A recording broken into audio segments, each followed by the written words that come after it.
Several years ago in the Greenville, South Carolina newspaper, the local paper there in Greenville, South Carolina, there was this headline, "Maybe he can take it with him." That was the headline. And it was an article about an email that was sent to a dead man. And this is what the letter said. It says, "Your social service benefits will stop effective in November because we received notice that you passed away. May God bless you." And then this line is at the end. "You may reapply if there is a change in your circumstances."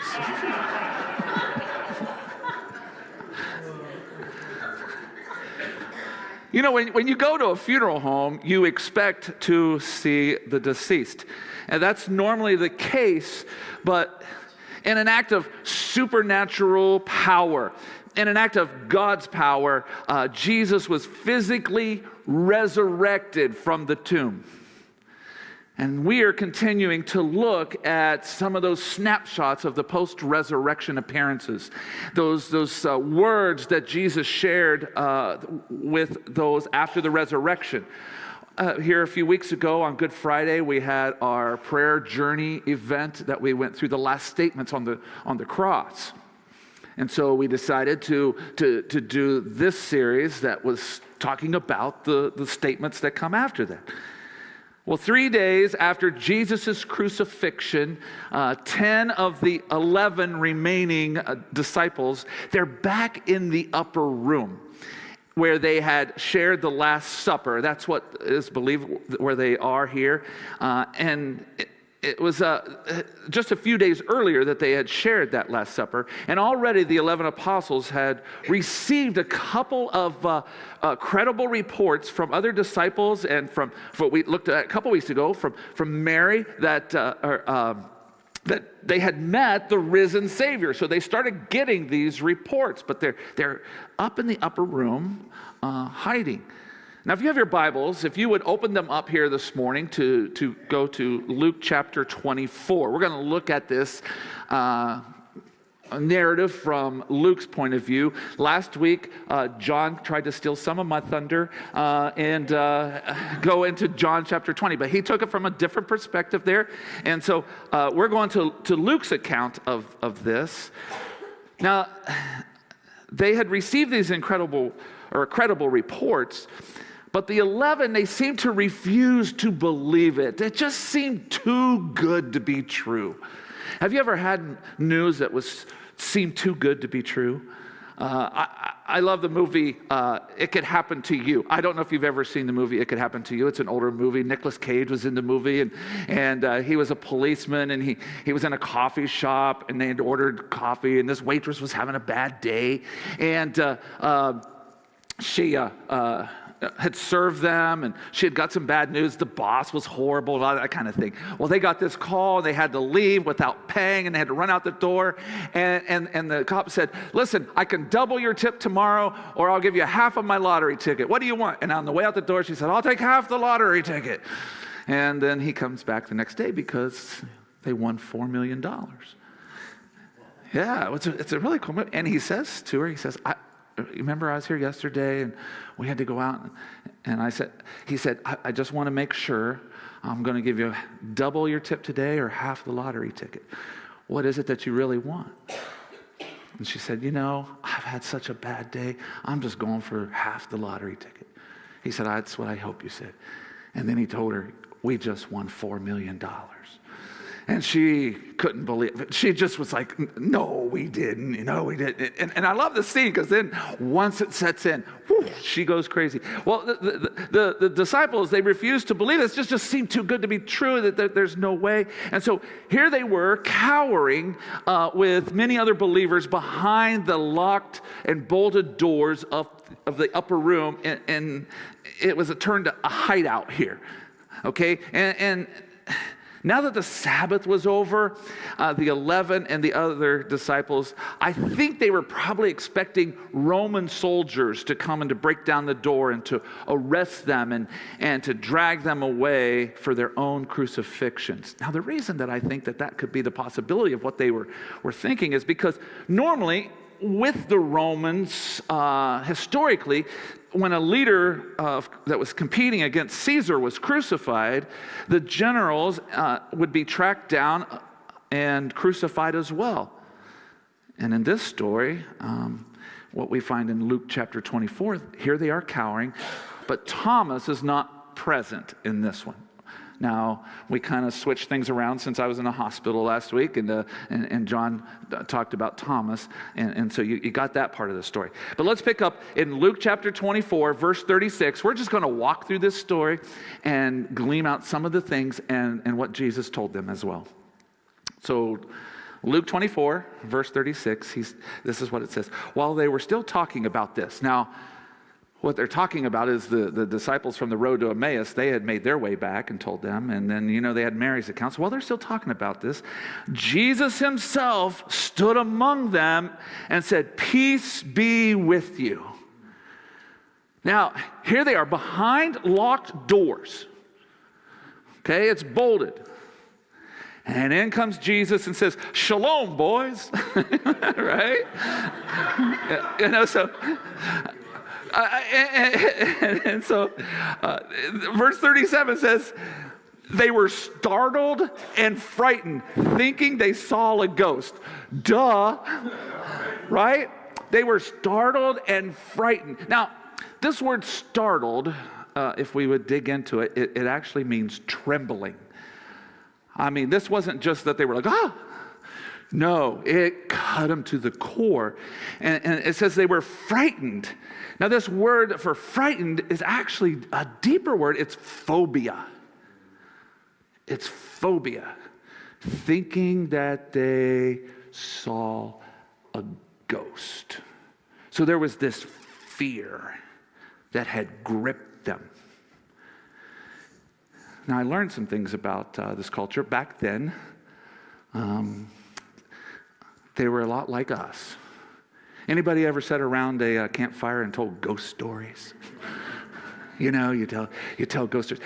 I, when I was a kid, my brothers, my youngest brother is 10 years older than me, they tortured me by telling me stories. And I've shared some of this before in the past. Between my grandma's house and our house was about a mile. But in between that, if we'd walk to grandma's house or walk back, which I did all the time, we walked past a cemetery. And the cemetery was on both sides of the road. And so oftentimes I would leave grandma's at about dusk. And it just felt like every time I got to the cemetery part of it, it was dark.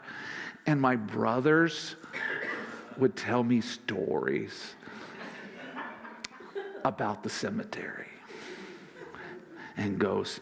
And so ghost stories, I mean, it's something that has been told for centuries.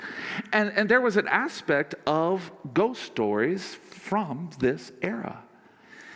And what we see here is this phobia is when it says they saw a ghost, what they thought they saw was a revenant.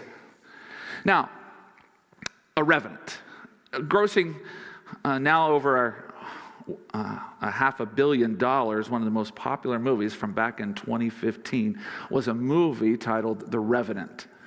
And the film had 20 Academy Award nominations, and it won 3 Oscars, Best Director, Cinematography, and a Best Actor role for his first Oscar was Leonardo DiCaprio. And in the film, Leonardo DiCaprio's character was Hugh Glass. Hugh Glass was a trapper, and he was severely wounded in a grizzly bear mauling. It's kind of wicked. Don't watch the movie. Don't watch it. And it seems unsurvivable. And some of the soldiers and the trappers, they're fleeing actually from pursuers who are wanting to kill them and bury. And so they want to kill and to bury the wounded man so that they don't slow them down. And they were carrying him on a stretcher. And it's hard to escape from someone pursuing you if you're carrying someone on a stretcher. So 2 men are paid to stay behind with the Leonardo's character, the mauled trapper, to bury him when he does die. But in treachery, the class is buried alive and left for dead. But of course, it's Hollywood. He crawls out of the grave and to pursue the men that that left him in the grave. So how did this movie get its title, The Revenant? Well, you got to go to the definition of a revenant. A revenant is a visible ghost or an animated corpse that is believed to have returned from the grave to terrorize the living. And there are ancient mythological stories about this, crossing cultures and centuries, and the contents are associated with revenants. It's the dead who come back to life to wreak terror and destruction of the living, often because of vengeance of being wronged. And the apostles thought they were seeing a revenant. No, not Leonardo DiCaprio, but a real revenant. And if Jesus has come back from the dead, from the grave, for payback on all those who wronged him or mocked him, or involved in his beatings, his crucifixion, those who mocked him while he was dying on the cross, and what about the apostles and the disciples who loved him but abandoned him in fear of their own lives, or those who refused to believe he would return? The apostles, as well as the Roman army and the temple leaders, they had great reason to fear. And then it says in verse 38, he said to them, "Why are you troubled? And why do doubts rise in your mind?" So two questions here from Jesus.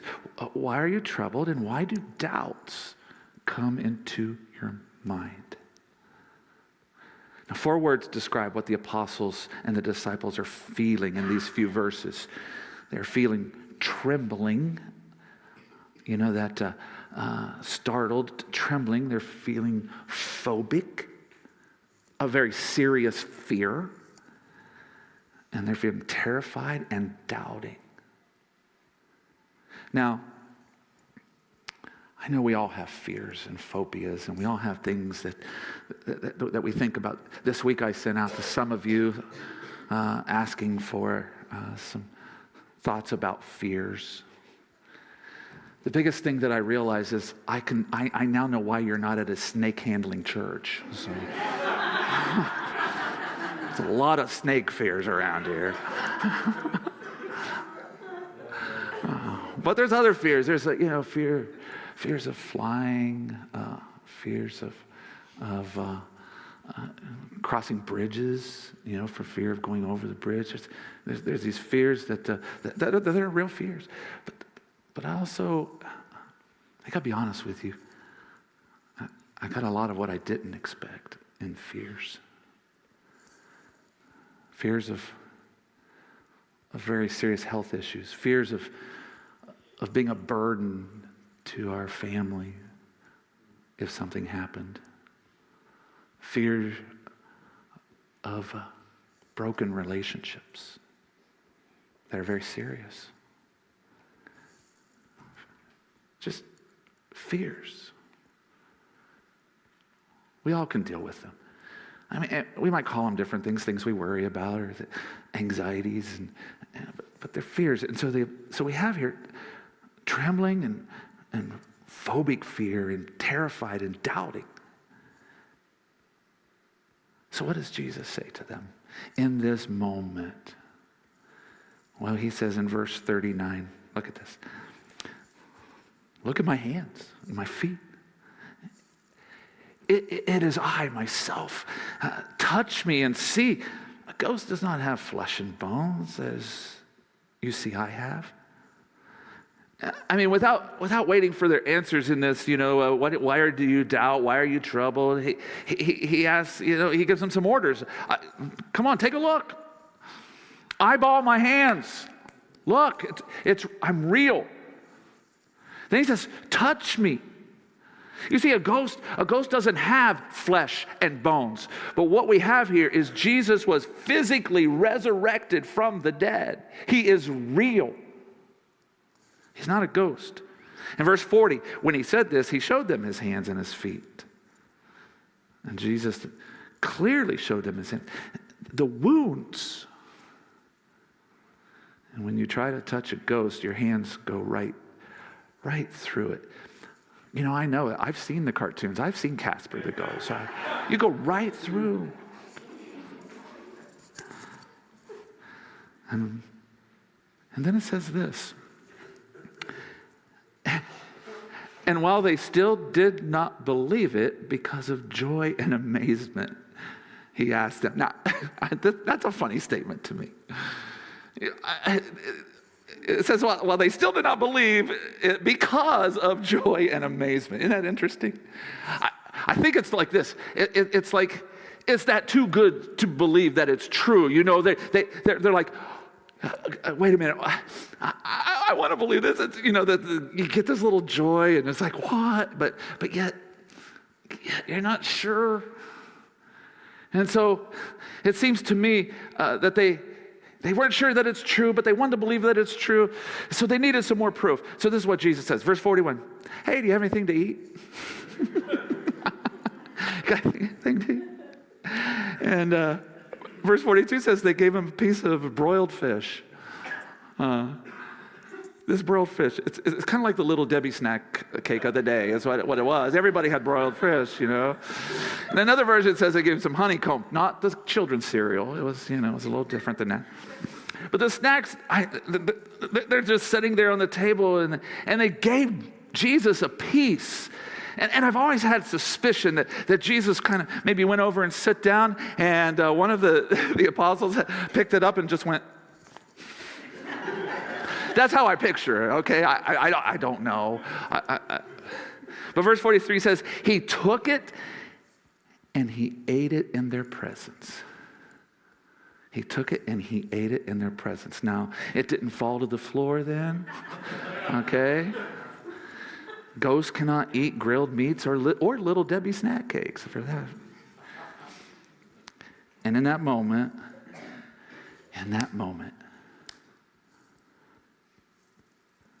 the disciples realized that Jesus is no revenant. Jesus had not come back for revenge. Jesus came back for fellowship. Because he sat at the table. Now you have to understand the culture of that. For us, we're like, oh, come down, sit down and eat, yeah. When in this culture you sit down to eat, it meant something. It meant friendship. It meant acceptance. It meant fellowship. And he come back to eat with them again. To hug them, to love them, to rescue them from their fears and their trials, to rescue them from themselves. He came to give them life, not to take their life, but to give life. And there's two words. There's two words in here in the shape of a challenging command that I see for you and I. And it's resounded through the centuries. Two words that will challenge us and challenge all the fear that we have in our lives, challenge all of the doubts that we have in our lives. And those simple two words are, touch me.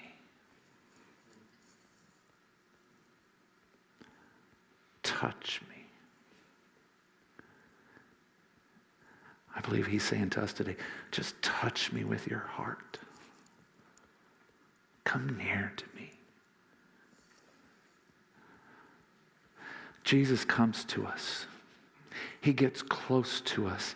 And in our skepticism and in our pessimism, even fear and in trembling, Jesus gets close to us and he asks us to make that last closing move toward him, to reach out and to touch him and to give him our heart.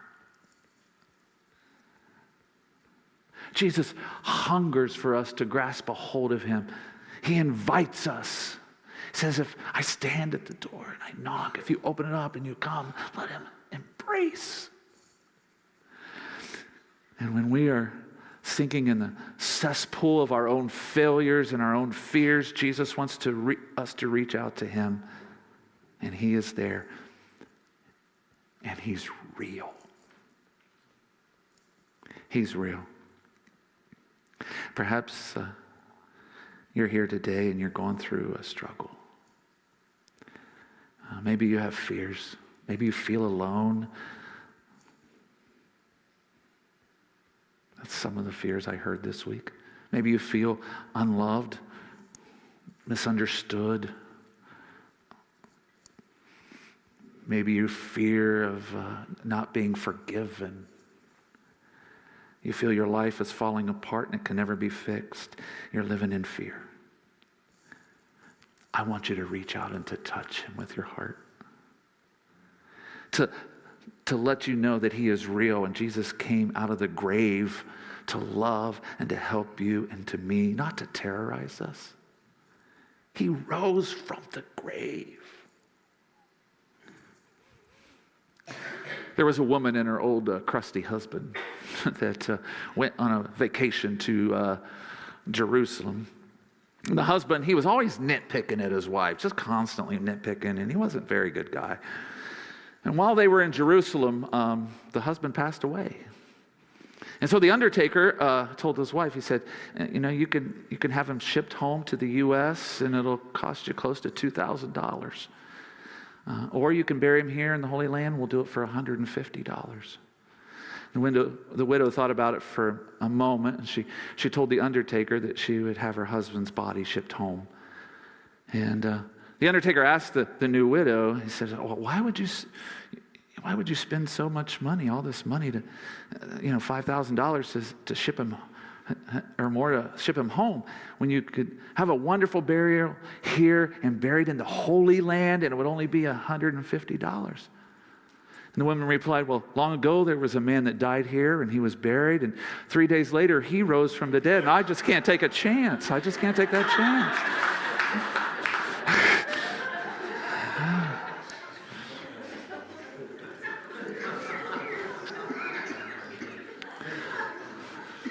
I think it's the antibiotics that I'm on. I don't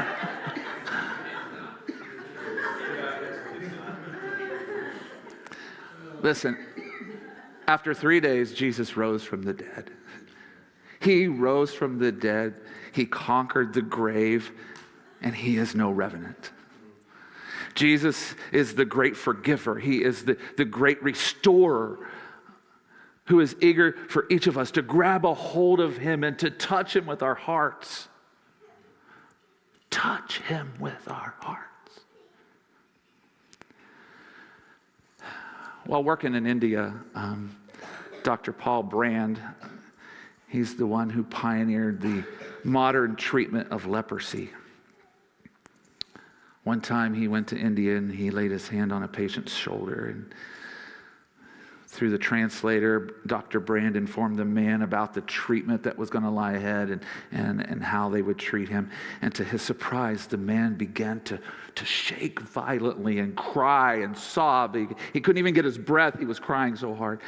And Dr. Brand was shocked, and he asked the translator, have I done something wrong? Is everything okay? And the translator quizzed the patient and then reported back to Dr. Brand. He said, no, doctor. He says he's crying because you put your hand around his shoulder. And until you've come here, there was no one who has touched him for many, many years. Perhaps you or part of you feels like a spiritual leper. You feel that God is distant, that no one's touched you. Jesus said to the apostles, and he's saying it to us today, touch me. Touch me. Touch me, Jesus challenges us. In those two little words reside an eternity of help and hope. Touch me. Do you need forgiveness? Jesus says, come, touch me. Do you need courage? Jesus says, touch me. Do you need strength to overcome that fear that grips, that phobia? He says, touch me. Do you need help in a broken marriage that you fear is falling apart and it just seems like there's nothing you can do? Jesus says, touch me. Do you need a friend who sticks closer than a brother? He says, touch me. Do you need a gentle word of encouragement whispered in your ear? He says, touch me. Do you need someone to share with your tears? He says, touch me. James chapter 4, verse 8 says, come near to God, and he will come near to you.